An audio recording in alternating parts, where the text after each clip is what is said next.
Last class में हमने question दिया था कि x minus 1, x minus 2, x minus 3 multiplied up to x minus 100, find the coefficient of x की power 100, x की पावर 99, x की पावर 98। तो मैंने इसको समझाने के लिए एग्जांपल लिया। सपोज कर लो x minus 1, x minus 2, x minus 3, x minus 4 है, चार टर्म लिए। 100 टर्म में थोड़ा देखने में दिक्कत होती है, तो चार टर्म अपन लेते हैं, ठीक है। अच्छा, अब देखो, अगर इसको मैं मल्टीप्लाई करूंगा तो x की पावर 4 मिलेगा। पहला कैसे मिलेगा? सभी के पहले वाले टर्म को मल्टीप्लाई कर दो, तो सब में x का जो कोफिशिएंट है वो क्या है? आपका 1 1 है, तो नेचुरल सी बात है x की पावर 4 इंटू 1 आएगा। अब अगली बात कहता हूं कि x क्यूब का कोफिशिएंट क्या होगा वो देखते हैं। What is the coefficient of x cube? तो x क्यूब कैसे मिलेगा? ध्यान से देखो, x क्यूब मिलेगा यदि हम ये ग्रीन वाले, ये जो रेड वाले हैं, इन तीनों को मल्टीप्लाई करें और इसको उठा के मल्टीप्लाई कर दें इस 1 से, x क्यूब मिलेगा। x into x into x, x cube into -1, तो इसका कोफिशिएंट हो गया -1। फिर हम इन तीनों ब्रैकेट के x को मल्टीप्लाई करें, first bracket, third bracket and fourth bracket के x को मल्टीप्लाई करें, तो x into x into x, x cube into -2, तो -2 हो गया। फिर हम अब फर्स्ट, सेकेंड और फोर्थ को मल्टीप्लाई करें, x into x, x square into x, x cube into -3, तो एक्स क्यूब बाहर हो गया, कोफिशिएंट -3 हो गया, वैसे ही -4 हो गया। अब हम आपसे पूछते हैं कि अच्छा बताओ एक्स स्क्वायर का कोफिशिएंट क्या होगा? तो एक्स स्क्वायर का कोफिशिएंट कैसे निकालोगे? अब एक्स स्क्वायर के लिए क्या करोगे? आप सबसे पहले इन दो ब्रैकेट के एक्स को मल्टीप्लाई करो। अब दो ब्रैकेट के एक्स को मल्टीप्लाई करें, खाली इन दोनों के एक्स को मल्टीप्लाई करो, तो एक्स इंटू एक्स क्या हो जाएगा? X square. इसको इन दोनों के प्रोडक्ट से मल्टीप्लाई करो, कांस्टेंट के प्रोडक्ट से, तो एक्स स्क्वायर इंटू कोफिशिएंट क्या आएगा? -1 इंटू -2, तो 1 इंटू 2, ठीक है। इन दोनों को लिया, क्लियर, 1 इंटू 2। फिर मैं कह रहा हूं काम करो, सेकेंड और फोर्थ वाले के एक्स को मल्टीप्लाई करो, एक्स स्क्वायर और कोफिशिएंट हो जाएगा 1 इंटू 3।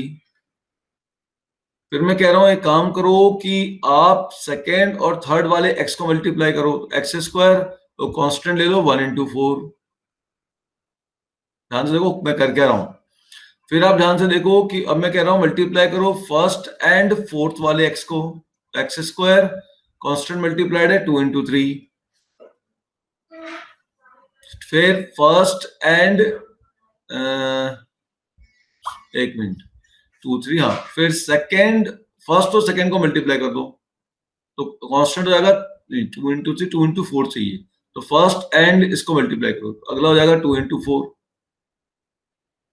ठीक है। उसी प्रकार से लास्ट बन जाएगा 3 इंटू 4, और उसके बाद कांस्टेंट टर्म तो आप समझ ही रहे हो, 1 इंटू 2 इंटू 3 इंटू 4। नहीं, एक्स का भी तो टर्म आएगा, एक्स का टर्म अभी नहीं लिख रहा हूं, एक्स का टर्म छोड़ दो और कांस्टेंट भी छोड़ दो, एक्स की मुझे जरूरत नहीं है, जितना मैंने पूछा उसकी बात होगी। मैं अगर एक्स का टर्म निकालना चाहूंगा तो एक ब्रैकेट वाले इसके एक्स को इन तीनों के कांस्टेंट से मल्टीप्लाई करना। तो हमारे पास ये जो प्रोडक्ट है, इसी प्रकार का प्रोडक्ट हमें इस सीरीज में भी करना है, ठीक है। तो कैसे करना होगा समझ में आ गई? अगर एक्स, चार ब्रैकेट थे और चारों के एक्स को मल्टीप्लाई करोगे तो एक्स की पावर 4 मिल जाएगा। किसी तीन ब्रैकेट के एक्स को मल्टीप्लाई करोगे और चौथे के कांस्टेंट से मल्टीप्लाई करोगे तो एक्स का कोफिशिएंट मिलेगा। किसी दो ब्रैकेट के एक्स को मल्टीप्लाई करोगे और बाकी दोनों कांस्टेंट से मल्टीप्लाई करोगे तो एक्स स्क्वायर मिल जाएगा। इस तरीके से रेट मिल जाएगी। Is that clear? और डाउट इसमें किसी को? ओके नाउ, अब आप ध्यान दीजिए। तो अगर यही बात हम इस 100 ब्रैकेट पे अप्लाई करें तो क्या होगा? तो चलिए कोफिशिएंट ऑफ एक्स क्यूब लिखना, एक्स की पावर 100 लिखना चालू करते हैं।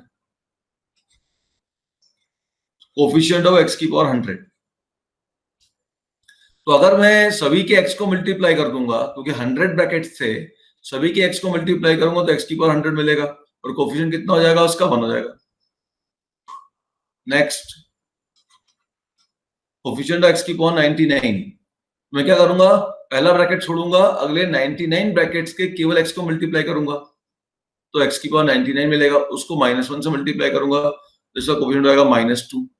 फिर सेकंड वाले ब्रैकेट को छोड़ूंगा, बाकी सब 99 ब्रैकेट को x को मल्टीप्लाई करूंगा, x की पावर 99, फिर -2, फिर -3, फिर -4 अप टू -100। तो इसका सम तो तुम जानती हो, इसका सम मिलेगा -50, ये तो आप कर ही लोगे।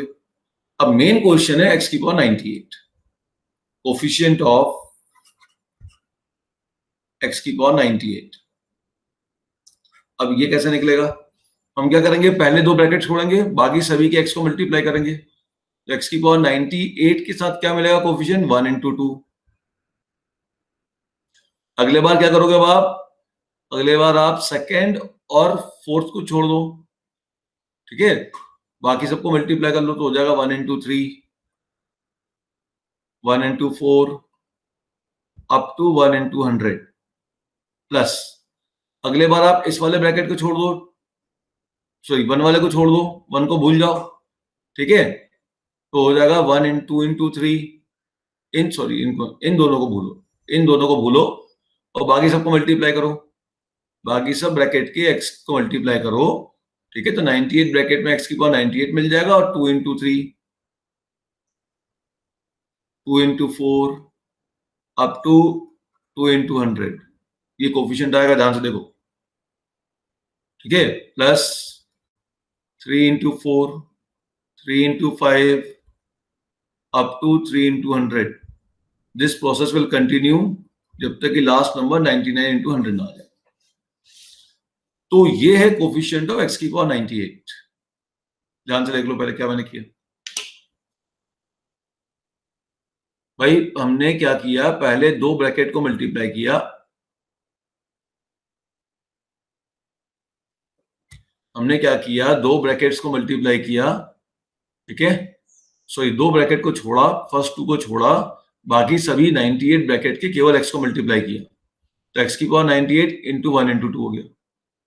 फिर हमने फर्स्ट और थर्ड ब्रैकेट को छोड़ा, बाकी सभी बचे हुए ब्रैकेट के x को मल्टीप्लाई किया, तो x की पावर 98 × 1 × 3 हो गया। तो इस प्रकार से ये मिल गया। इसी को हम कहते हैं product of sum taken two at a time, sorry इसको हम लैंग्वेज में कहते हैं सम ऑफ नंबर। ये बात समझ में आई सभी को? अब हमें ये देखना है कि इसका हम सम कैसे निकालें, क्योंकि यहाँ पे तो 1 × 2, 1 × 3 ऐसे चले जा रहा है, फिर 2 × 3 चल रहा है, फिर 3 × 5 चल रहा है, ये है क्या चीज?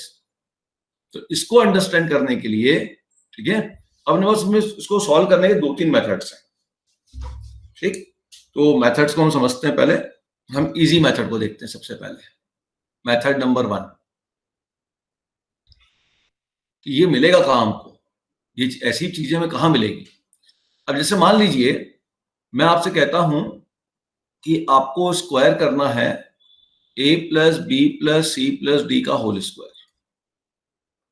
तो इसका मतलब तो आप जानती हैं, इसका मतलब है a + b + c + d into a + b + c + d। और जब मैं ब्रैकेट टू ब्रैकेट मल्टीप्लाई करूंगा तो क्या होगा, a² मिल जाएगा, b² मिलेगा, c² मिलेगा, d² मिलेगा। फिर क्या मिल जाएगा, ध्यान से देखो, एक देखो a को b से मल्टीप्लाई करूंगा तो एक a भी यहां मिलेगा और एक b यहां मिलेगा, ठीक है, क्लियर? तो यहां पे अब आपके पास क्या क्या मिल जाएगा, ध्यान से देखो,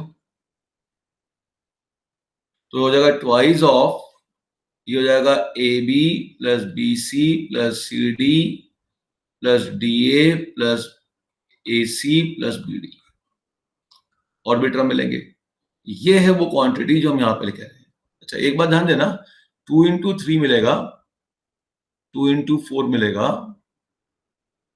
क्या किया मैंने, इन दो को छोड़ा, फिर इन दो को छोड़ा, फिर इन दो को छोड़ा, ठीक है, चलो हाँ, तो ये अपने को मिलेगा, AB मिलेगा, BC मिलेगा, CD मिलेगा, किन्हीं भी किन्हीं भी दो नंबर के आपस के प्रोडक्ट मिल जाएंगे, ठीक। अगर यही चीज मैं 5 में करूंगा तो ये और बढ़ जाएंगे। तो यहां पे भी देखो यही तो लिखा हुआ, किन्हीं भी दो नंबर का प्रोडक्ट, किन्हीं भी दो डिस्टिंक्ट नंबर का प्रोडक्ट किसी भी ऑर्डर में, ये तो लिखा हुआ है यहाँ पे 1 × 2। अगर मैं इसी चीज को ऐसा लिख दूं कि 1 प्लस, समझना इस बात को, 1 + 2 + 3 + 4 अप टू 100, और मैं कहूं मुझे इसका स्क्वायर करना है, तो ये हो जाएगा 1² 2² 3 square up to 100 square plus twice. अब क्या प्रोडक्ट मिलेंगे? 1 इंटू 2। देखो प्रोडक्ट क्या क्या मिलेंगे, देखो 1 इंटू 2, अगला क्या मिलेगा? 1 इंटू 3, 1 इंटू 4, भाई A into B, A into C, A into D मिल रहा है ना, A into B, A into C, A into D. देखो फिर B into C, B into D, B into C, B into D, फिर D into. ठीक है, ये पूरे प्रोडक्ट मिल रहे हैं। क्लियर होगी बात? तो इसका मतलब यहाँ दो दो नंबर का ये प्रोडक्ट यहाँ पे मिल रहा है। तो 1 इंटू 2, 1 इंटू 3, 1 इंटू 4 चलता रहेगा। अच्छा, दो दो नंबर में और क्या मिल सकता था? अभी तो 1 के साथ प्रोडक्ट लिया, अब 2 इंटू 3 मिल सकता था इसके अंदर। तो जाएगा 2 इंटू 3, 2 इंटू 4, ये भी चलता रहेगा। फिर 3 इंटू 4, 3 इंटू 5, ये भी चलता रहेगा जब तक आप 99 इंटू 100 पे ना पहुंचे। तो ये जो हमको यहाँ पे क्वांटिटी चाहिए वो एक्चुअल में अगर मैं 1 plus 2 plus 3 plus 4 up to 100 का स्क्वायर करूंगा तो उसके अंदर ही क्रिएट होगी, और मुझे इसी का सम चाहिए। इसका सम मुझे निकालना है। मुझे इसका सम मालूम है, मुझे इसका सम मालूम है। तो इसका सम क्या हो जाएगा? ये तो क्या 100 n into n plus 1/2, 100 plus 1/2 का होल स्क्वायर। तो इसका सम क्या हो जाएगा? n into n plus 1 into 2n plus 1, 100 into 100 plus 1 into 2 into 100 plus 1 by 6 plus twice जो मुझे सम चाहिए था वो s हो गया। अब यहां से s निकाल लीजिए। ठीक है, तो इन सबको सॉल्व कर दो, ये आपको s दे देगा। यहां से आपको s की वैल्यू कैलकुलेट हो जाएगी। क्या ये सबके समझ में आ गया? थोड़ा सोचो उस बारे में बेटा कि अगर हम यहाँ पे जब हम मल्टीप्लाई कर रहे हैं a plus b plus c plus d को आपस में जब मल्टीप्लाई कर रहे हैं तो हमें क्या क्या मिल रहा है? देखो ना, बहुत ध्यान से देखना। हमें एक बार a को मल्टीप्लाई करेंगे b से, फिर a को मल्टीप्लाई करेंगे c से, फिर a को मल्टीप्लाई करेंगे d से, वो वाले टर्म मिले। फिर b को मल्टीप्लाई करेंगे c से, फिर b को मल्टीप्लाई करेंगे d से, वो टर्म मिले। फिर c को मल्टीप्लाई करेंगे d से, वाले टर्म ये मिल रहा है। और फिर d को मल्टीप्लाई करेंगे a से, वो तो डबल रिपीट हो गए। ठीक है, तो हमारे पास यहाँ पे इनके आपस में दो दो नंबर के प्रोडक्ट मिल रहे हैं इन एनी ऑर्डर। क्लियर? तो ये जो पूरी की पूरी क्वांटिटी जब मैं इसका होल स्क्वायर करूंगा तो ये पूरी की पूरी क्वांटिटी यहां पे क्रिएट होगी। इसी को हम कहते हैं product of a number from 1 to 100 taken, sum of product of a number from 1 to 100 taken 2 at a time. किन्हीं भी दो दो नंबर को आपस में लो, मल्टीप्लाई करो और उनका सम करो। अब number 1 to 100 low, 1 to 50 low, 1 to 10 लो, आपके ऊपर। अब इसका दूसरा मेथड समझिए, इसका मतलब दूसरा समझिए। इसी चीज का मतलब क्या हुआ कि अगर मैं ध्यान से देखूं तो मैं यहाँ पे ये जो फर्स्ट टर्म जो है, अगर इसको मैं आई कह दूं, इसको मान लो मैंने आई कहा और इसको मैंने जे कहा, तो देखो आई की वैल्यू यहाँ पे फिक्स्ड है 1, तो जे की वैल्यू 2 से लेके 100 तक चेंज हो रही है। सेकेंड केस में आई की वैल्यू 2 फिक्स्ड है और जे की वैल्यू आई से एक ज्यादा, यहाँ पे देखो आई जे की वैल्यू आई से एक ज्यादा, जे की वैल्यू 3 से 100 तक चेंज हो रही है। थर्ड टर्म में फिर देखो आई की वैल्यू 3 फिक्स्ड है और जे की वैल्यू 4 से 100 तक चेंज हो रही है। तो मुझे आई को चेंज कर, कुछ केस में तो आई मेरा फिक्स्ड है यहां से यहां तक, फिर यहां से यहां तक फिक्स्ड है, फिर यहां से यहां तक फिक्स्ड है, तो जे बदल रहा है। और ध्यान से देखो आई भी तो बदल रहा है। इस ब्रैकेट में जरूर आई फिक्स्ड है, लेकिन अगले ब्रैकेट में तो आई बदल गया, आई 2 हो गया, अगले ब्रैकेट में तो आई 3 हो गया। तो मेरा यार जे भी चेंज हो रहा है और आई भी चेंज हो रहा है, मतलब डबल चेंज हो रहे हैं और दोनों का सम करना। तो यहां क्रिएट होगा डबल सिग्मा। अब देखो इस बात को लिखेंगे कैसे, ये जो पूरा एस है इसको हम लिखेंगे कैसे, ये समझ में आ गया तुमको? तो इसको लिखते हैं हम इस प्रकार से, सिग्मा, फिर समझाता हूं उसका मतलब क्या है। जैसे मैंने लिख दिया सिग्मा, डबल सिग्मा लगाया, डबल सिग्मा 1 आई जे एन, एन के 100 कर दूंगा और यहां लिख दिया आई इंटू जे। देखिए क्या ये वैल्यू देगा, अगर 100 होगा तो 100 तक देगा। तो आई की वैल्यू क्या लूंगा? 1 लूंगा, और जे की वैल्यू आई के बराबर नहीं लूंगा, जे की वैल्यू 1 से ज्यादा लूंगा। तो आई की वैल्यू 1 फिक्स कर दी, मान लो मैंने आई की वैल्यू मैंने 1 फिक्स कर दी, तो वैल्यू क्या होगी यहाँ पे, ध्यान से देखो, आई की वैल्यू जैसी 1 फिक्स की हो गया 1, और जे की वैल्यू मैंने क्या कहा, आई से ज्यादा होनी चाहिए, से ज्यादा, तो ये होगी 2। आई से कितनी ज्यादा, एन तक जा सकती है, तो 1 इंटू 3, 1 इंटू 4, ऊपर एग्जाम्पल में कहां तक गई, 100 तक गई है, 1 इंटू एन तक गई। फिर आई की वैल्यू में 1 से ज्यादा भी ले सकता था, तो 2 ले ली, और जे की वैल्यू आई से हमेशा ज्यादा होनी चाहिए, तो 2 इंटू 3, कहां तक जा सकती थी जे की वैल्यू, एन तक, तो 2 into 4, 2 into 5, up to 2 into n. वैसे देख लो, आई की वैल्यू अगली मैंने 3 ले ली, और जे की वैल्यू आई से ज्यादा, तो 3 into 4, 3 into 5, up to 3 into 100, नहीं सॉरी, एन लो, एन की बात कर रहा है।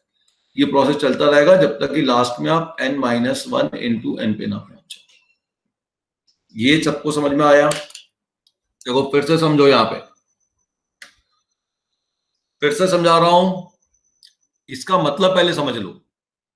तो sigma sigma I greater than equal to 1, greater than J, less than equal to N, I into J. इसका मतलब यह है कि आप आई की वैल्यू 1 से एन तक कितनी भी ले सकते हो, जे की वैल्यू, आई की वैल्यू लेकिन जे से हमेशा कम होनी चाहिए, और जे की वैल्यू आप एन तक ले सकते हो, 1 से एन तक, लेकिन जो भी आई लोगे, जे हमेशा उससे एक ज्यादा होना चाहिए, मिनिमम एक ज्यादा तो होना चाहिए, वो 1 से लेके एन तक ज्यादा हो सकता है। तो इसका मतलब हुआ, मान लो मैंने आई की वैल्यू 1 ली, आई को फिक्स कर दिया 1, तो जब आई की वैल्यू मैंने 1 फिक्स कर दी, तो जे की वैल्यू मेरी कहां से कहां तक जाएगी, जे की वैल्यू 2 से लेके एन तक जाएगी, तो 1 into 2, 1 into 3, 1 into 4, 1 into n, ये मतलब हो गया आई इंटू जे का। फिर मैंने आई की वैल्यू ले ली 2, आई की वैल्यू 2 ले ली, तो जे की वैल्यू 2 से ज्यादा होगी, आई की वैल्यू 2 है, तो जे की वैल्यू 2 से ज्यादा होनी चाहिए, तो 3 से एन तक जा सकती है, तो 2 into 3, 2 into 4, 2 into 5, 2 into N.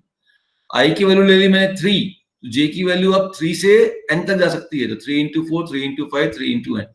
अब 2 ऐसे ही चलते रहेंगे, जब आई की वैल्यू में एन माइनस 1 लूंगा, तो जे की वैल्यू में आई से ज्यादा लूंगा, तो एन।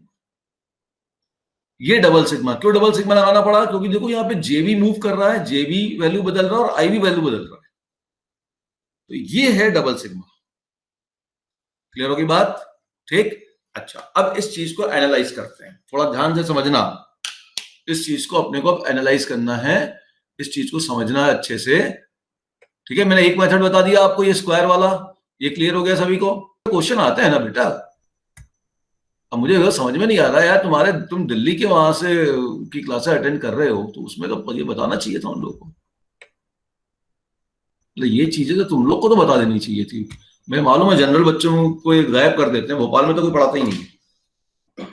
भोपाल में एक आध क्वेश्चन में करा दिया, वो जो ऊपर वाला मेथड है ना, वो करा देते हैं, बाकी सब गायब।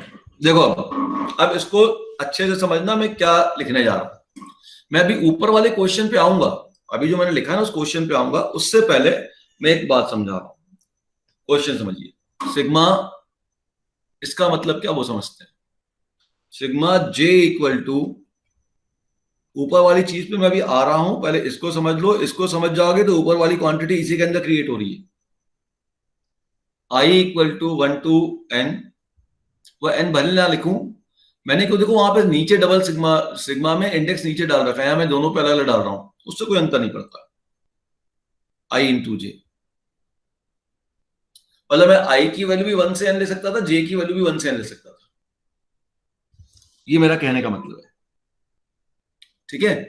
अच्छा, अब मैं अगर या इस बात को मैं ऐसा भी कह सकता हूं, दोनों का मीनिंग देखो सेम बनेगा, कि sigma sigma 1 I J N, I की वैल्यू 1 से एन ले लो, जे की वैल्यू भी 1 से एन ले लो, जे आपका आई से बड़ा है,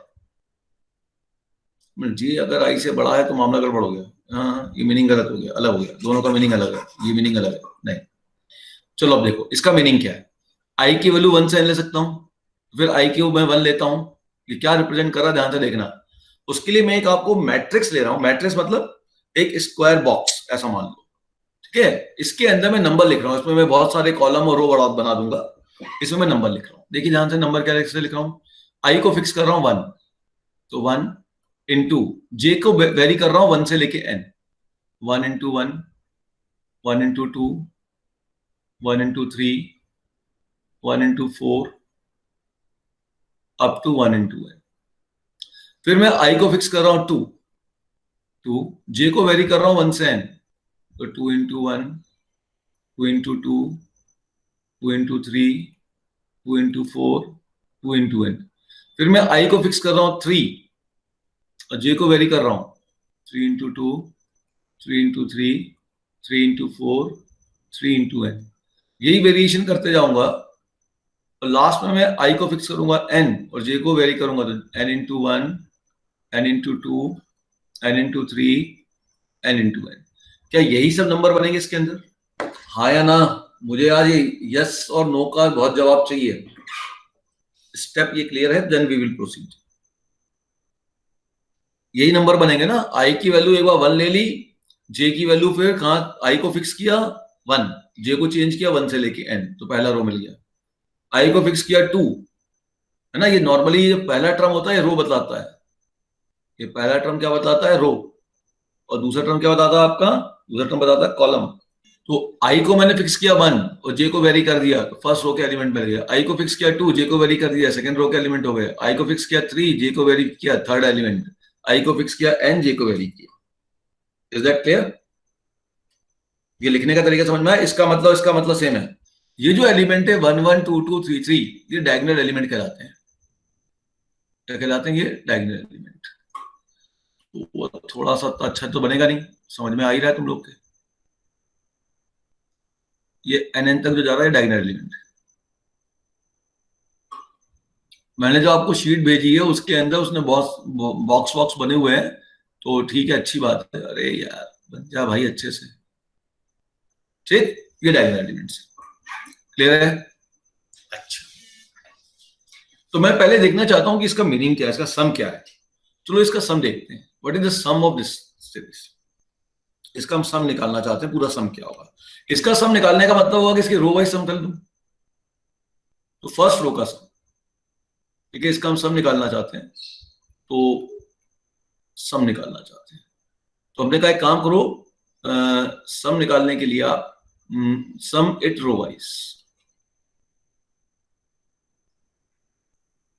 थोड़ा समझना है बच्चे, है ना।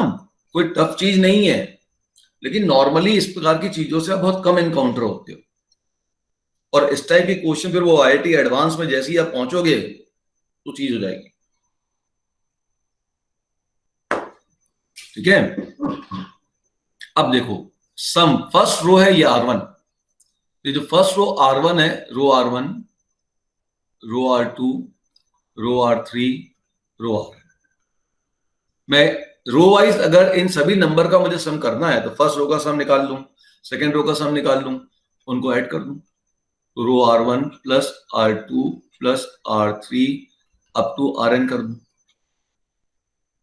अब फर्स्ट रो का सम क्या होगा, देखो 1 into 1, 1 into 2, 1 into 3, 1 into n, 1 common हो गया, ध्यान से देखना, अंदर बचा 1 plus 2 plus 3 up to n। Second row का सम देखो, सेकंड रो में ध्यान से देखो 2 कॉमन हो गया पूरे में से, ये अंदर बचा 1 plus 2 plus 3 up to n। Third row में फिर ध्यान से देखो, थर्ड रो का सम पूरे में 3 कॉमन हो गया, 3 कॉमन दिख रहा है आप लोग को सबको कि 3 कॉमन हो गया, 3 common, 1 plus 2 plus 3 up to n। ऐसा ही अगर मैं सम करता जाऊंगा तो लास्ट में देखिए क्या हो रहा है, लास्ट में देखो क्या कॉमन हो रहा है, जल्दी बताओ। तो लास्ट में तो n कॉमन हो रहा है, ठीक है, ये प्लस आएगा, ये प्लस नहीं आएगा, तो n कॉमन, अंदर बचा 1 plus 2 plus 3 up to n। और बहुत ध्यान से देखो, अगर 1 प्लस 2 प्लस 3 इंटू n को मैं अगर सिग्मा n कह दूं, ठीक है, ये सिग्मा n, या इसकी वैल्यू लिख दूं, तो वैल्यू क्या है, n इंटू n प्लस 1/2। अगला हो गया 2 into n into n plus 1/2। अगला है 3 इंटू n प्लस 1/2। अभी मैं समझा रहा हूं, मैं फट से अभी आप आंसर पे पहुंचोगे। n प्लस 1/2, ठीक है, डाउट? अच्छा, अब इस पूरे में से ध्यान से देखो, फिर मैंने कॉमन ले लिया n प्लस 1/2। ले सकता हूं कॉमन, हाँ या ना? तो इस पूरे में से मैंने कॉमन ले लिया n प्लस 1/2। अब अंदर क्या बचा? 1 plus 2 plus 3 plus 4 up to n। अब ये वापस से मिल गया n प्लस 1/2। भाई ये जब कॉमन ले लूंगा तो यहाँ 1 बचेगा, यहाँ 2 बचेगा, यहाँ 3 बचेगा, यहाँ 4 बचेगा, यहाँ n बचेगा। ये तो वापस सेम क्वांटिटी आ गई। तो रिजल्ट हो गया n plus 1/2 into n plus 1/2, जो हो गया n प्लस 1/2 का क्या बन गया? होल स्क्वायर बन गया। और शॉर्ट में कह सकता हूं सिग्मा n का होल स्क्वायर। या ऐसा लिख दो, सिग्मा कोई इंडेक्स डाल दो, r equal to 1 to n, ठीक है ना, और सिग्मा n r का होल स्क्वायर। मतलब क्या है इसका? इसका मतलब हुआ sigma i 1 to n j 1 to n i into j. i की वैल्यू 1 फिक्स कर दो और j को बदल दो 1 से लेके n तक। फिर i की वैल्यू 2 फिक्स कर दो, i की वैल्यू भी तो बदल रही है, i की वैल्यू 2 फिक्स कर दो, j को बदल दो 1 से n तक। तो इस प्रकार के पूरे सेटअप नंबर मिल जाएंगे। i की वैल्यू 3 फिक्स कर दो, j को बदल दो 1 से n तक, ठीक है। ये मैं बहुत क्लियर आपको दावे के साथ कह रहा हूं, भोपाल में ये चीज 11th क्लास में तो कोई नहीं पढ़ाने वाला, पढ़ाता ही नहीं, इवन 12th में गायब कर देते हैं, ठीक है। और पिछले साल ही ये 19 में आया हुआ है आईआईटी में एडवांस में क्वेश्चन इस पे। तो आप बेसिक चीज है, थोड़ा सा उसको एनालाइज करना है। लेकिन मेरी वो आदत नहीं है, मैं तो पूरी चीजें जो भी है उसको वो साथ में लेके हुए चलूंगा। हाँ, आपको कोई चीज समझ में नहीं आती बच्चे, आप बिल्कुल पूछिए मुझसे, मुझे उसमें दिक्कत नहीं है, मैं दूसरी बार समझा दूंगा।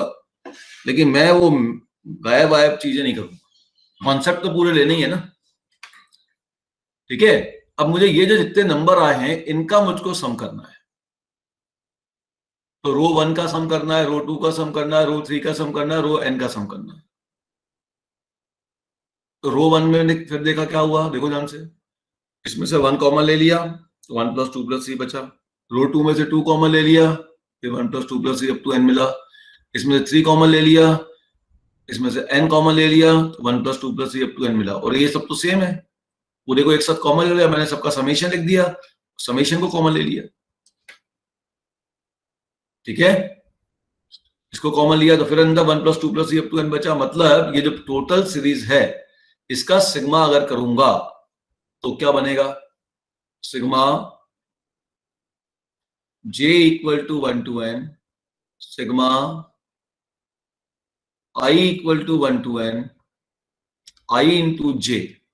इसकी वैल्यू बन रही है, ध्यान से देखिए, इसकी वैल्यू बन रही है sigma r equal to 1 to n r का होल स्क्वायर, ठीक है। ये बन गई, देख लो, आप लोग स्क्रीनशॉट ले लो, क्योंकि नोट डाउन कराने में तो बहुत समय लग रहा है ना। अब इसी बात को थोड़ा हम एल्जेब्रिक वे से करेंगे तो देखिए कितना इजीली कर सकते हैं। सेकंड मेथड देखिए, sigma j equal to 1 to n, sigma i equal to 1 to n i into J, ठीक है ना। ठीक है, एक काम करता हूं, सिग्मा i पे अलग लगा देता हूं, इसको ऐसा लिख रहा हूं, ध्यान से देखना, sigma j equal to 1 to n j into sigma i equal to 1 to n i लिख सकता हूं, बोलो लिख सकता हूं नहीं लिख सकता हूं? तो डाउट, किसी को डाउट है इसमें? ठीक है भाई, प्रोडक्ट किया ना, तो मैंने यहां पे प्रोडक्ट रहने दिया, ऐसा लिख दिया।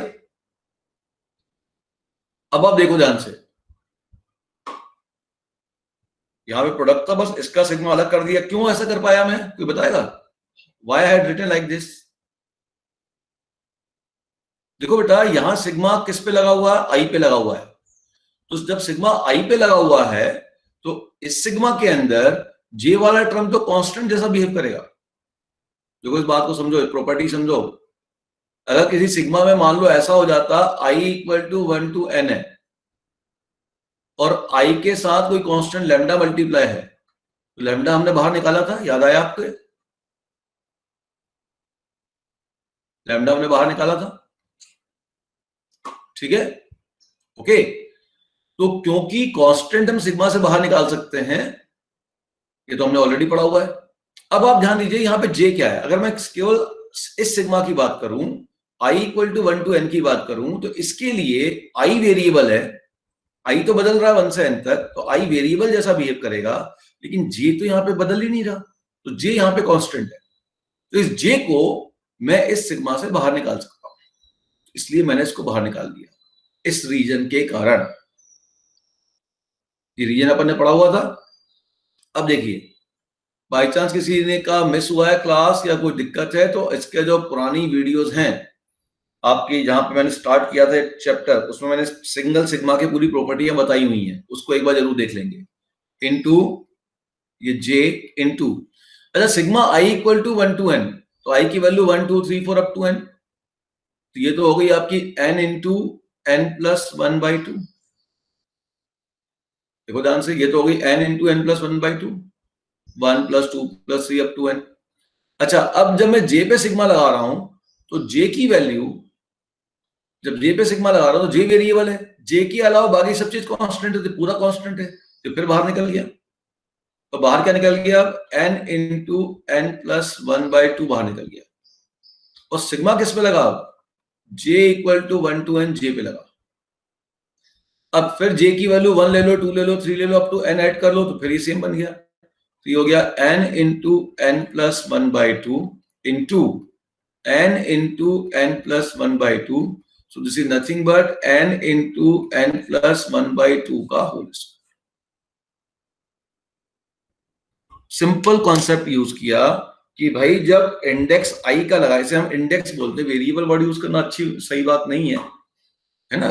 जब हम इंडेक्स आई पे ले रहे हैं, जब हम आई का इंडेक्स ले रहे हैं, तो उसके लिए आई बदल रहा है, तो आई वाला टर्म अंदर रहना चाहिए, उसके अलावा कोई दूसरा टर्म अगर है तो वो कांस्टेंट जैसा बिहेव करेगा, तो जे बाहर निकल जाएगा। ये बहुत इंपॉर्टेंट पॉइंट है। ये इस प्रॉपर्टी के कारण i इंटू लेमडा था, तो लेमडा हमने बाहर निकाल दिया था और सिग्मा अपन ने लगा दिया। क्लियर होगी बात? ठीक है, तो sigma i equal to 1 to n, j हमने बाहर कर दिया। अब इस सिग्मा को जब ऐड करना चालू किया, i equal to 1 to n, i तो हो गया 1 plus 2 plus 3 up to n, हो गया n into n plus 1/2। Is that clear? ठीक है, ये हो गया। अब जब जे पे सिग्मा लगा रहा हूं, तो जे अपना एज ए वेरिएबल काम कर रहा है, वेरिएबल नहीं है, एज ए वेरिएबल मान। तो जे के अलावा जो भी अंदर होगा वो सब कांस्टेंट होगा। इस पूरे को बाहर निकाल दिया, इस पूरे को कांस्टेंट को बाहर निकाल दिया, फिर sigma i equal to 1 to n, j बचा, फिर इसमें सिग्मा लगा दिया, तो रिजल्ट आपके पास हो गया n इंटू n प्लस 1/2 का होल स्क्वायर। दोनों मेथड समझ में आ गए? चलिए अब जो अपना ऊपर का क्वेश्चन था उस पर आते हैं। ऊपर का क्वेश्चन क्या था? ये वाला क्वेश्चन। इस क्वेश्चन को समझते हैं, ये क्या है। ये जो हमने लिखा था sigma double sigma i greater than equal to n less than j less than equal to n i into j। इसमें नंबर कौन से आ रहे हैं ध्यान से देखना, 1 into 2, 1 into 3, 1 into 4 up to 1 into n। थोड़ा ध्यान से देखना है ना, बहुत ध्यान से देखना है इस नंबर को। तो अगर मैं उसकी बात करूं तो देखो वो ये नंबर है 1 into 2, 1 into 3, 1 into 4 into n। बार बार मैं ऊपर नीचे करूंगा, दिख गया आपको? तो फर्स्ट रो में 1 इंटू 1 छोड़ के बाकी जो नंबर लिखे हुए हैं 1 इंटू 2, 1 इंटू 3, 1 इंटू 4, वो पूरा का पूरा आपका ध्यान से देखो, ये देखा 1 into 2, 1 into 3, 1 into 4, 1 into n, ये रहा 1 into 2, 1 into 3, 1 into 4, 1 into n। Second bracket देखो 2 into 3, 2 into 4, 2 into 5, 2 into n। इसके बाद इस डायगोनल के बाद 2 into 3, 2 into 4, 2 into n। Third है 3 इंटू 4, 3 इंटू 5, 3 इंटू n। अब थर्ड वाले पाइए, तो थर्ड में क्या हो रहा है ध्यान से देखो, थर्ड में आपके पास हो गया 3 इंटू 4 से लेके 3 इंटू n। इसका मतलब ये जो ऊपर समेशन लिखी गई है, ये जो समेशन लिखी गई है, ये जो समेशन, अरे भाई इसका मतलब ये हुआ, ये जो ऊपर मैंने जो समेशन लिखा हुआ है, ये जो पूरा समेशन है, ये आपके पास एक प्रकार से, ध्यान से सुनना, मैं जो बोलने जा रहा हूं बहुत इंपॉर्टेंट बात बोल रहा हूं, वो एक प्रकार से ये पूरा का पूरा जो ऊपर वाला ट्रायंगल है इसकी बात हो रही है। ग्रीन से कर देता हूं, ये जो ग्रीन से ट्रायंगल बन रहा है, ये वाला ट्रायंगल है वो पूरा, हाँ या ना? तो हमने ये जो लिखा हुआ है, this is nothing but sigma sigma 1 i less than j less than equal to n i into j। बेटा समझ में कोई भी स्टेप नहीं आया ना, बिल्कुल पूछ लेना, क्योंकि यहां थोड़ा सा ध्यान देना जरूरी है, और क्योंकि ऑनलाइन बैठे हैं ना तो वो थोड़ा पकड़ में नहीं आता, इसलिए मैंने पिछली 1-2 क्लास में थोड़ी स्पीड को स्लो किया था, क्योंकि यहाँ पे थोड़ा कैलकुलेशंस ध्यान देना होता है। इतना क्लियर है सभी को? ये समझ में आ गया? ठीक है ना? अच्छा अच्छा, और एक और चीज एनालाइज करिए, 1 इंटू 2, 1 इंटू 3, 1 इंटू 4, 1 इंटू 1। अब 1 इंटू 2 करूं या 2 इंटू 1 करूं, वैल्यू तो सेम आएगी। 2 इंटू 3 करूं या 3 इंटू 2 करूं, वैल्यू तो सेम आएगी। बोलो। अच्छा, तो अगर मैं ये जो रो वाइज सम था, अब यहाँ कॉलम वाइज देखता हूं, इस कॉलम का सम क्या है? 2 इंटू 1, 3 इंटू 1, n इंटू 1। ये जो यहां से यहां तक ये जो एलिमेंट लिखे गए हैं, ये एलिमेंट और ये जो एलिमेंट लिखे गए रो में, दोनों सेम है कि नहीं है? ये तो बिल्कुल सेम दिख रहे हैं, ये दोनों की वैल्यू तो सेम है, प्रोडक्ट इन दोनों की वैल्यू सेम है, इनकी वैल्यू सेम है। इसका मतलब ये जो ऊपर का ट्रायंगल है और जो नीचे का जो ट्रायंगल है ब्लू वाला,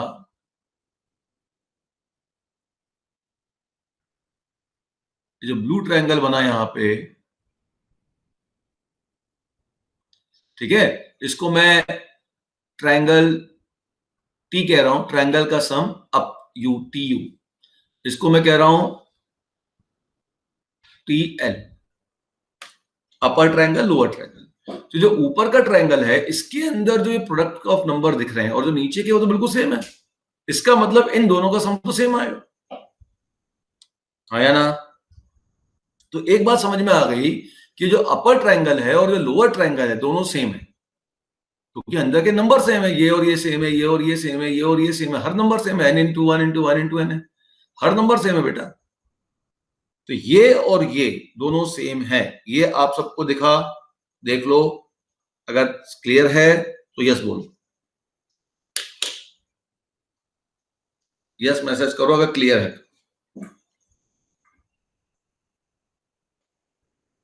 ये ट्रायंगल दिख गया आपको कि ऊपर के ट्रायंगल के एलिमेंट और नीचे के ट्रायंगल के एलिमेंट एग्जैक्टली सेम है, बस पलट के लिखे हुए हैं, एक जगह 2 इंटू 3 लिखा तो एक जगह 3 इंटू टी लिखा, और मल्टीप्लीकेशन में 2 इंटू 3 भी 6 होता, 3 इंटू 2 भी 6 होता, तो वैल्यू तो सेम आएगी। सबको क्लियर हो गया ये बात कि ये सम और ये सम सेम है, और ये सम एक्चुअल में ये है, ठीक है? अच्छा, अब अगर इस ट्रायंगल का सम और इस ये डायगोनल का सम, इसको मैंने डी कह दिया, ये डायगोनल का सम डी, डायगोनल का सम डी, लोअर ट्रायंगल का सम, डायगोनल का सम और ये अपर ट्रायंगल का सम, तीनों को सम कर दूंगा तो मुझे ये पूरा सम मिल जाएगा कि नहीं मिल जाएगा, हाँ या ना? तो अब मैंने इसी क्वेश्चन को सॉल्व करने का एक दूसरा तरीका लिखा कि भाई ये टोटल सम है, that will be equal to, ठीक है, टोटल सम, मैं किसको सम करना जा रहा हूं, मैं उस चीज को लिख लूं किसके ऊपर हम एक्चुअल में अटैक कर रहे हैं। हम यहां अटैक कर रहे हैं sigma sigma 1 i less than j less than equal to n i into j, हम इस सम को निकालना चाहते हैं, ठीक है? अच्छा, अब देखिए ये सम हम ऑलरेडी देख चुके हैं कि this sum is actually equal to, this sum is actually equal to क्या होगा, ये सम किसके इक्वल है बताओ? ये तो अपर ट्रायंगल है, अपर ट्रायंगल है, ये एक्चुअल में अपर ट्रायंगल है, ठीक है ना? फिर हमने एक और चीज देखी, जो अपर वाला ट्रायंगल है उसका sum of upper triangle, this will be equal to sum of lower triangle, triangle L, lower triangle, दोनों का सम इक्वल है, ठीक है? फिर हमने ये देखा कि अगर इस पूरे इसमें हम इस अपर ट्रायंगल, लोअर ट्रायंगल और डायगोनल को ऐड कर दें तो पूरा ही सम मिल जाएगा, और पूरा सम तो ये हम निकाल चुके हैं पहले ही, ठीक है, सेकंड मेथड देख लीजिए, समझ लीजिए, ठीक है। अच्छा, तो अब मैंने कहा जो अपर ट्रायंगल है TU प्लस जो ट्रायंगल लोअर है प्लस डायगोनल है, इन तीनों को अगर मिला दूंगा तो ये मुझको तो टोटल सम दे देगा।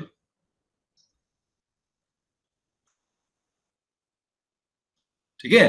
अच्छा, और अपर ट्रायंगल और लोअर ट्रायंगल दोनों इक्वल है और टोटल सम तो मुझे पहले से मालूम है, ये रहा टोटल सम मेरा, ये ना टोटल सम। तो टोटल सम तो मुझको पहले से मालूम है, n इंटू n प्लस 1/2 का होल स्क्वायर, और ये to get twice upper triangle plus diagonal का सम। अब डायगोनल क्या है उसको देखते हैं। डायगोनल क्या है, 1 into 1, 2 into 2, 2 into 2, 2 square, 3 into 3, 3 square, n into n, n square, तो 1 square, 2 square, 3 square, n square, ये डायगोनल मल्टीप्लीकेशन है ना बेटा। तो डायगोनल है आपके पास 1 square, 2 square, 3 square up to n square. ध्यान तो देखो, वही इक्वेशन क्रिएट होगी जो मैंने होल स्क्वायर से लिखी थी। अब यहाँ TU निकाल लेता हूँ। So what is TU? So TU equal to n into n plus 1/2 का होल स्क्वायर माइनस इसका sum, 1 square, 2 square, 3 square up to n square. अब तक तो रट गया होगा तुम लोग को। ये कितना होता है, n into n plus 1 into 2n plus 1 divided by 6, ये है twice of TU। So what will be TU? इस 2 को काट दीजिए भैया, इस पूरे को किससे डिवाइड कर दीजिए आप, इस पूरे को डिवाइड कर दीजिए 2 से। ठीक है, यही रिजल्ट ध्यान से देखिएगा, बिल्कुल सेम रिजल्ट अपन ने यहां पे निकाला है। ये जो लिखा हुआ है यही लिखा हुआ है, n इंटू n प्लस 1/2 का whole square minus n into n plus 1 into 2n plus 1/6, उधर भेज दो, 2 से डिवाइड करो। इसी क्वेश्चन को सॉल्व करने का एक और मेथड देखिएगा, सिग्मा सिग्मा। मैं अलग अलग मेथड इसलिए बतला रहा हूं जिससे कि आपको अलग अलग वे से थिंकिंग करना आ जाए। अब आप इसमें से कोई भी एक तरीका लगा लो। बहुत से बच्चे पहला तरीका लगाते हैं, बहुत से बच्चे ये वाला तरीका लगाते हैं, क्योंकि ये वो पिक्चर जो मैंने बनाई है मैट्रिक्स वाली, वो आपको बिल्कुल विजुलाइज हो जाती है, फटाफट कर लेते हैं बच्चे। वो थोड़ा सा ध्यान देना है। आई इंटू जे, ध्यान से देखिएगा, यहां पे जे की वैल्यू 1 से n जा रही है,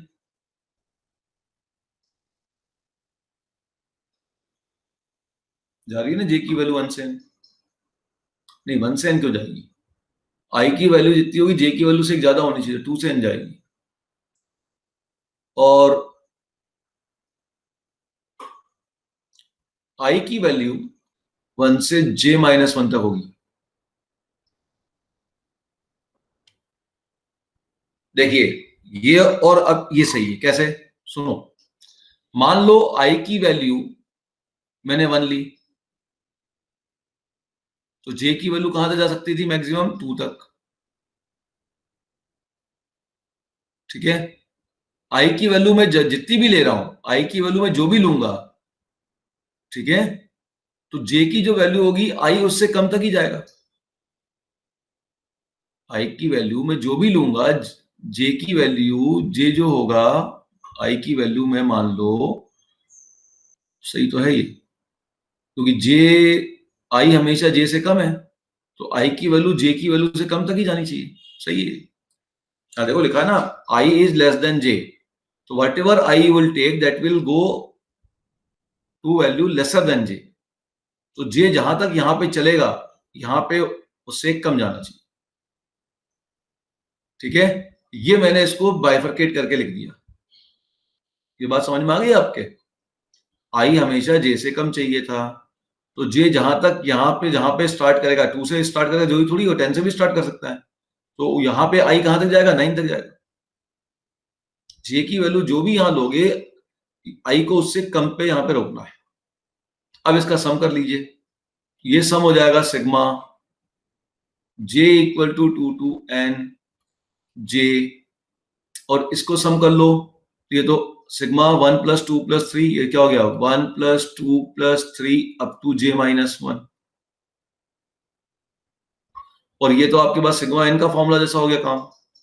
तो sigma j equal to 2 to n j into, और इसका फॉर्मूला तुम जानते ही हो, n into n plus 1/2, लेकिन n क्या है यहाँ पे j माइनस 1, तो j minus 1 into j minus 1 plus 1/2, ये हो जाएगा sigma j equal to 2 j into ये कट गया तो ये हो गया j square into j minus 1/2, and this is equal to sigma j equal to 2 j cube minus j square by 2। ठीक है, अब ये आपके पास रिजल्ट बन जाएगा 1/2 तो पूरे में से बाहर निकाल दे रहा हूं मैं, 1/2 पूरे में से बाहर है। अब आप देखो अंदर क्या बचा, अंदर बचा sigma j equal to 2 j cube minus sigma j equal to 2 j square. अच्छा देखो ये 2 से स्टार्ट हो रहा है, 2 cube 3 cube 4 cube up to n cube है ये, है ना। अगर मैं इसको पूरा बाइफरकेट करके लिखूं तो ये सीरीज बन रही है 2 cube 3 cube 4 cube up to n cube, minus ये सीरीज बन रही है 2 square 3 square 4 square up to n square. लेकिन हमारे पास जो एक्चुअल सीरीज होती है वो तो 1 से स्टार्ट होती है, यहाँ तो 1 तो है ही नहीं, तो एक काम करो 1 क्यूब यहाँ पे ऐड कर दो, 1 क्यूब यहाँ पे क्या कर दो आप ऐड कर दो, और 1 क्यूब यहाँ पे सब्ट्रैक्ट कर दो, 1 स्क्वायर सॉरी, अरे भाई 1 क्यूब भी 1 होता, 1 स्क्वायर भी 1 होता, 1 ऐड किया 1 सब्ट्रैक्ट किया, अब ये पूरी पूरी सीरीज बन गई। अब ये फॉर्मूला बन गया 1/2, क्या फॉर्मूला बना, ये तो हो गया sigma n cube n into n plus 1/2 का होल स्क्वायर, ये हो गया sigma n square n into n plus 1 into 2n plus 1/6। देखो ध्यान से, यहां पे ध्यान रखना इंडेक्स ये जो जाएगा वो n तक नहीं जा सकता, क्योंकि j क्या करेगा, j की वैल्यू i की वैल्यू हमेशा j से छोटी होनी चाहिए थी, तो जितना j यहाँ पे होगा यहाँ पे i उतना ही जा सकता है।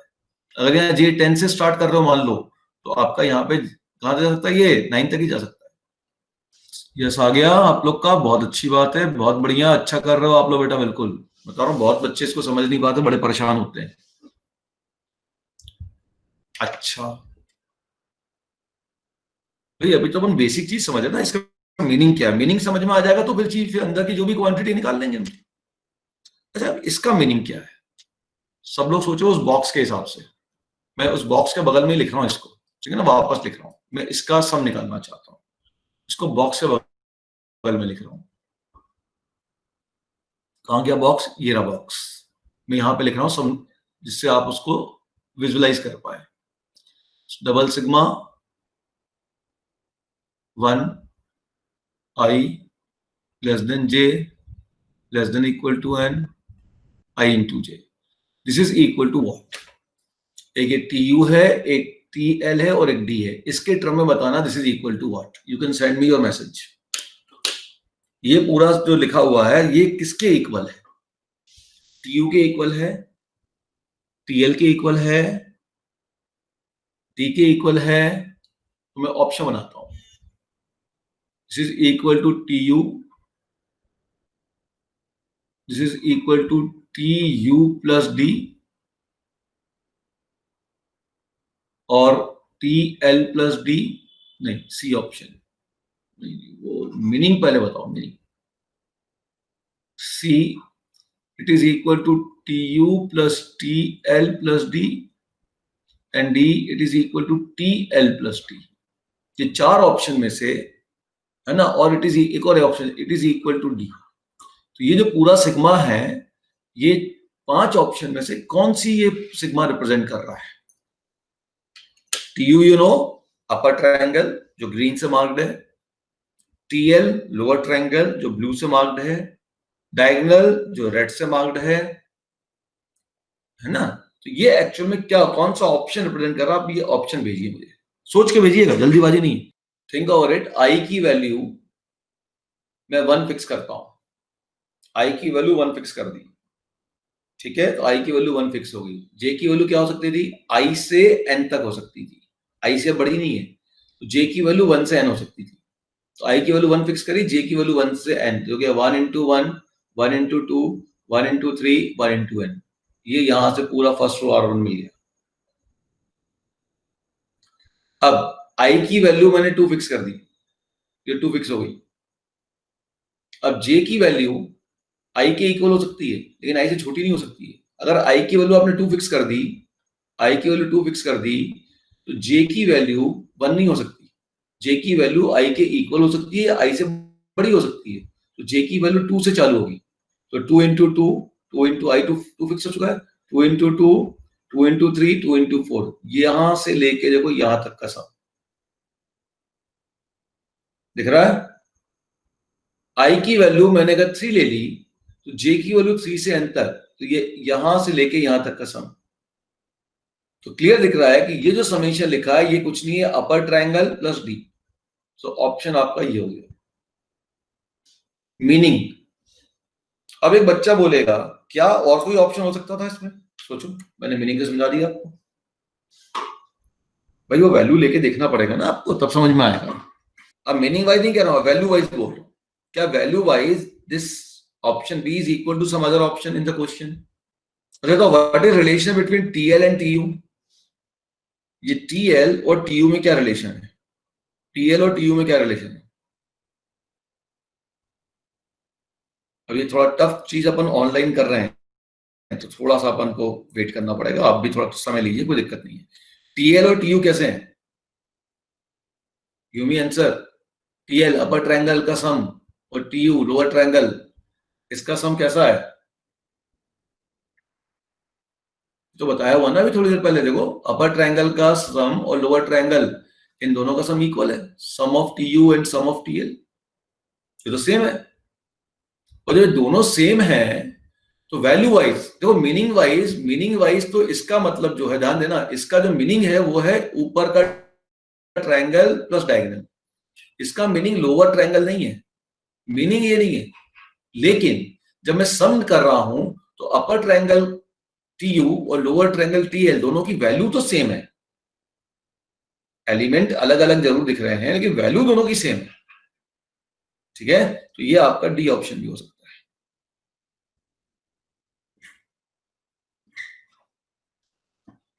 बात समझ में आ गई? तो अगर यहां पे इक्वल टू आई आ गया, तो आई इक्वल टू जे अगर आ गया, तो इसके अंदर ये अपर ट्रायंगल के साथ ये डायगोनल भी जुड़ जाएगा। ओके, समझ में आया?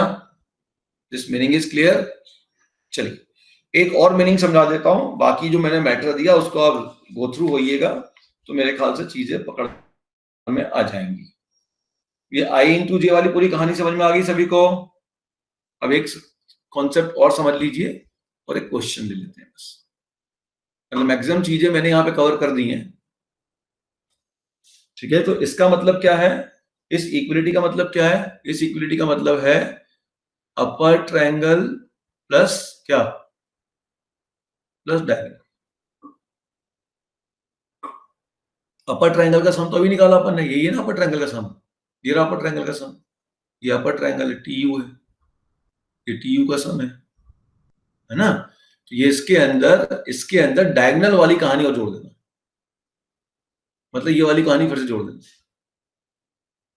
तो आपके पास यहाँ माइनस ये प्लस आ जाएगा, बस इतना होगा। करके देख लेना भाई, ये तो आएगा ही आएगा। 1/2 ये आएगा, -1/2 में प्लस वाला टर्म जोड़ोगे तो +1/2 हो जाएगा। तो इसका आंसर हो जाएगा 1/2 n इंटू n प्लस 1/2 का whole square plus n into n plus 1 into 2n plus 1/6। Clear? No doubt? ये बात होगी आपके पास अपर ट्रायंगल टोटल। ठीक, अच्छा एक और पॉइंट समझ लीजिए, तो आपका ये पूरा का पूरा टॉपिक ही करीब करीब सब चीजें बेसिकली कवर हो जाएंगी। लिखो सिग्मा, मीनिंग समझा रहा हूं पहले मैं, मीनिंग समझ लें फिर उस पर एक क्वेश्चन देख लेते हैं। यहां देखो i equal to 1 to n, पहले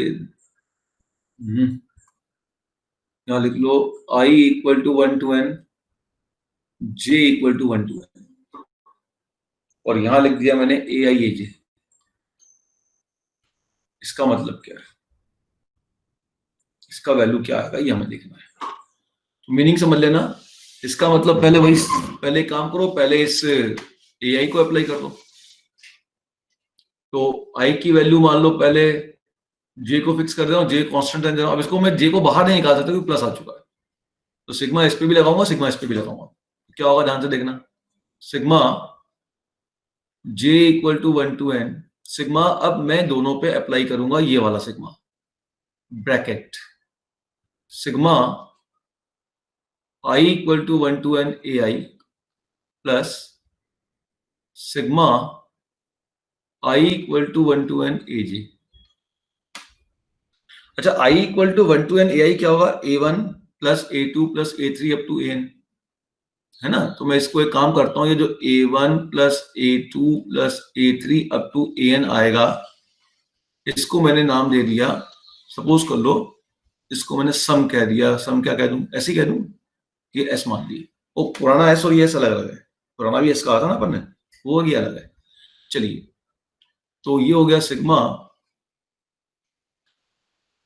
J equal to 1 to n, और ये आपका बन गया ये एस प्लस। अच्छा, I equal to 1 to n है और यहाँ तो AJ है, यहाँ तो I है ही नहीं, तो AJ तो कांस्टेंट जैसा बिहेव करेगा, तो AJ कॉमन हो गया। Sigma I equal to 1 to n, अब यहाँ तो 1 बच गया। तो 1 को कितने बार ऐड करूंगा? जितने बार इंडेक्स रिपीट हो रहा है। कितने बार रिपीट हो रहा है? n बार, तो 1 प्लस 1 ये n हो गया। हो गया sigma J equal to 1 to n s plus AJ into n। समझ में आया? n क्यों आया? 1 प्लस 1 प्लस 1, 1 प्लस n, कितने बार ऐड हो रहा है? n times. ये सब ऑलरेडी पहले बता चुका था कि ये n होता है, ठीक। अच्छा, अब इस सिग्मा को लगाओ इसके ऊपर, तभी हो गया sigma J equal to 1 to n s plus sigma J equal to 1 to n AJ into n। समझ में आ रहा होगा बिल्कुल, ये ऑलरेडी अपन बेसिक चीज कर चुके हैं पहले भी। अच्छा, J equal to 1 to n s, s में तो J है ही नहीं, ये तो कांस्टेंट जैसा बिहेव करेगा, s बाहर हो गया, s बाहर। Sigma J equal to 1 to n, 1 बचा, प्लस यहाँ J इंडेक्स है तो J वाला टर्म तो अंदर रहेगा, ये n बाहर हो जाएगा, n बाहर। Sigma J equal to 1 to n AJ हो गया। चलिए, s इंटू, अब 1 प्लस 1 कितने बार ऐड कर रहा हूं? n बार, ये n आ गया, प्लस ये n बाहर। ये कौन है? J 1 रखूंगा तो A1 plus A2 plus A3 up to n, इसको मैंने क्या मान लिया? s मान लिया, तो s हो गया, तो गया ट्वाइस n s। ठीक है, s का मतलब ये है, तो इसको आप ऐसा भी ले सकते हो चाहो तो 2n sigma r equal to 1 to n AR। कैसे रिजॉल्व कर रहे हैं ध्यान से देखो बेटा। जैसे पिछले बार मैंने क्या किया था, देखो आप बहुत ध्यान से अगर देखो तो पिछला जो मैंने आपको करवाया था उसमें पहले मैंने ये वाला टर्म निकाला था, दिस, वहां इंटू था I into J, I into J की मैं लिख सकता AI into AJ, general case हो जाएगा। यहाँ मैंने प्लस वाला पहले बनाया जनरल पूरा, अब उसके बाद उसका कुछ पार्ट बना दिया, ये इसका ही पार्ट है। तो प्रूफ करना है दिस इज इक्वल टू, मैं प्रूफ करने के लिए आपको दे रहा हूँ, यू ट्राई एट होम, नहीं होगा तो मैं लूंगा। To prove this is equal to n minus 1 sigma r equal to 1 to n AR, इसके बराबर प्रूफ करना है। इसका मतलब मालूम ही है, इसका मतलब है A1 A2 up to n, ठीक है, या s कह लो इसको, आप s भी कह सकते हो, है ना, अपन ने ऊपर s लिया हुआ ना इसको, तो ये आप ट्राई करके देखिए, ठीक है, क्लियर। चलो, अब एक क्वेश्चन ले लेते हैं, बहुत सिंपल क्वेश्चन ले रहा हूं, कैसे अपन इसको रिजॉल्व करेंगे उस क्वेश्चन को देख लेते हैं। यहाँ J1 से 10 जा रहा, I1 से 20 जा रहा, अगर दोनों 20-20 गया होता जैसा ऊपर लिखा हुआ पहला केस, तो सीधा मैं ये लिख देता, है ना, समझ में आ रही मेरी बात। इसमें थोड़ा बदल दिया हमने, बदल क्यों दिया? अच्छा, बच्चे ने मान लो ये रट लिया अच्छे से, है ना, भाई ऐसा होता है, तो सीधे लगा के आ जाएगा, रटने की जरूरत नहीं है, लेकिन ठीक है, याद हो जाता, धीरे धीरे बच्चे याद कर लेते हैं, इतनी मेमोरी पावर होती है आपकी, है ना, आपकी मेमोरी पावर तो बहुत ज्यादा होती है ना बेटा। दुनिया का सबसे बड़ा जो कंप्यूटर है ना, सुपर कंप्यूटर, उससे ज्यादा मेमोरी है आपके पास। तो अब इसमें क्या किया हमने, इसमें हमने इसको बदल दिया। अब बिल्कुल ऐसे आप सोच सकते हो जैसा मैंने यहां पे सोचा है, and think over it and try to find it. यही क्वेश्चन लिखा है ना, देखो ना ऊपर जो लिखा है सेम तो है, सेम है कि नहीं है? बस अंतर ये है कि वहां पे इंडेक्स दोनों में हमने n तक ले गए थे, यहाँ पे इंडेक्स कुछ में हम 10 तक ले गए, कुछ में 20 तक ले गए, बस इतना हमने काम किया। यस, वेरी गुड, बहुत अच्छे बच्चों, बहुत बढ़िया। Option D is the correct option. ठीक है, क्लियर? तो मेरे ख्याल से डबल सिग्मा सबको क्लियर हो गया है।